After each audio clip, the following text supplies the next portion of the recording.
আসসালামু আলাইকুম, welcome to our YouTube channel আজান সাবরান্স কিচেন। আজকে দেখাবো আপনাদের দেশি মুরগির ঝোল। চলুন শুরু করা যাক।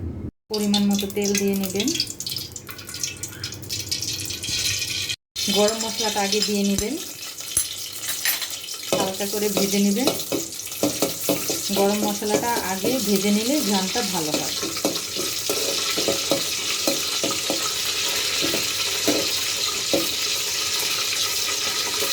জালটা মিডিয়াম আঁচে দিবেন।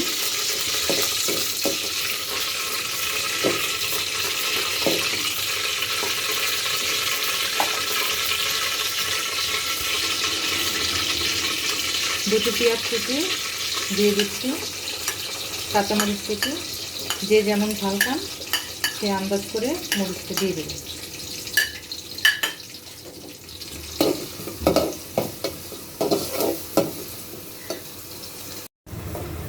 বাদামি হওয়া পর্যন্ত আমরা ভাজতে থাকবো।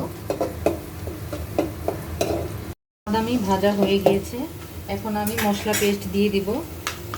1 টেবিল চামচ রসুন বাটা, 1 টেবিল চামচ আদা বাটা, 1 টেবিল চামচ জিরা বাটা।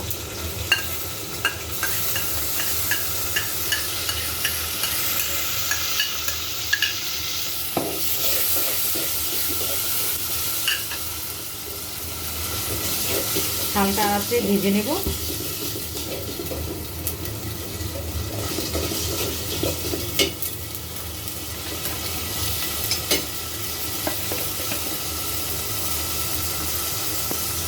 এক চা চামচ হলুদ গুঁড়া,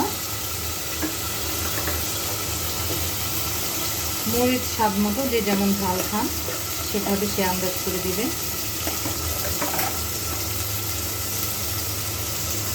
1/2 চা চামচ ধনে গুঁড়া, স্বাদ মতো লবণ।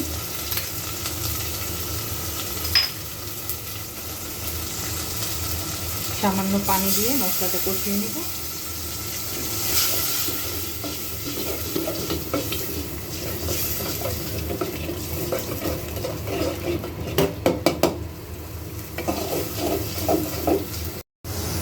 কষানি প্রায় হয়ে গিয়েছে, তেলটা ভেসে উঠেছে, বুঝতে হবে যে কষানিটা হয়ে গিয়েছে। কালারটাও সুন্দর এসেছে।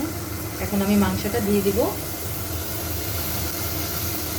মিডিয়াম সাইজের একটি দেশি মুরগি দিয়ে দিচ্ছি।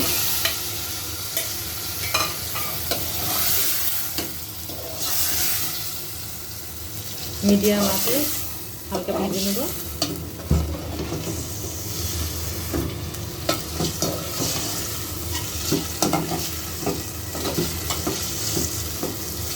মশলাটার মধ্যে হালকা আছে আমরা মুরগিটা একটু রান্না করে নেব। এই মশলায় হালকা রান্না করতে করতে দেখা যায় মুরগিটা অর্ধেক সিদ্ধ হয়ে যাবে। এর জন্য আমরা পানি দেওয়ার আগে, কষানোর পানি দেওয়ার আগে মশলার মধ্যে হালকা কষিয়ে নেব। এতে স্বাদটাও বাড়বে। খুব সিম্পল রান্না, বাট যারা প্রথম রান্না শিখছেন তাদের জন্য খুব উপকার আসবে ইনশাল্লাহ। কালারটা দেখুন, খুব চমৎকার হয়েছে। মাংসটা মশলার মধ্যে কষানো হয়ে গিয়েছে। যেহেতু দেশি মুরগি একটু হতে টাইম লাগবে। আমরা এখন কষানোর পানি দিব।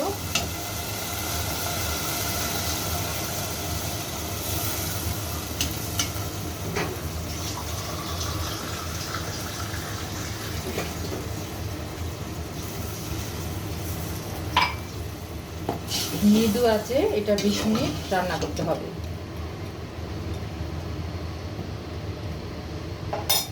কষানো হয়ে গিয়েছে, আপনারা দেখতে পাচ্ছেন কালারটা কত সুন্দর এসেছে।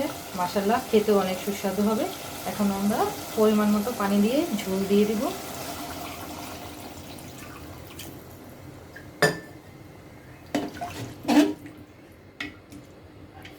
হওয়া পর্যন্ত অপেক্ষা করব।